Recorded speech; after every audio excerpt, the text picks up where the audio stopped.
திருச்சி அருகே ஆலம்பட்டி புதூரில் இன்று நடைபெறும் மாநாட்டில் 234 தொகுதிகளுக்கான வேட்பாளர்களை நாம் தமிழர் கட்சி தலைமை ஒருங்கிணைப்பாளர் சீமான் அறிமுகம் செய்து வைக்கிறார். இதற்கான ஏற்பாடுகள் குறித்த தகவல்களோடு இணைகிறார் செய்தியாளர் ரகுவரன். விவரங்களை பகிர்ந்துக்கலாம்.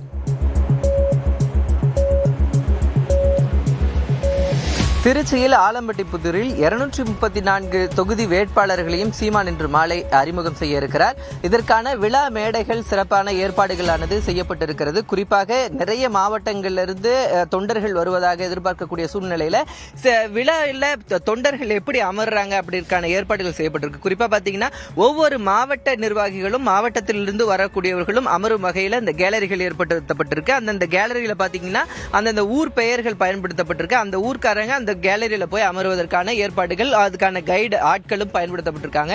அது மட்டும் இல்லாமல் குப்பை போடுறதுக்கு இது பாத்தீங்கன்னா இந்த மாதிரி அந்த ஒவ்வொரு கேலரியிலையும் 10க்கும் மேற்பட்ட இடங்கள்ல இந்த மாதிரி குப்பை போடும் இடங்கள் அப்படின்னு சொல்லிட்டு அதுக்கான சாக்கு பைகள் கொண்டு அந்த குப்பை அங்கதான் போடணும். ஏன்னா பிளாஸ்டிக் பொருட்கள்லாம் கண்ட இடங்கள்ல சிதறாமல் இருப்பதற்கான அனைத்து இடங்கள்லையும் இது போன்ற குப்பை போடும் இடங்கள் செயற்பட்டிருக்கு. அது மட்டும் இல்லாம குடிநீர் குழாய்கள் ஏற்பாடு செய்யப்பட்டிருக்கு. எங்க பார்த்தாலுமே இந்த குழாய்கள், இது போன்ற குழாய்கள் வந்து வைக்கப்பட்டிருக்கிறது.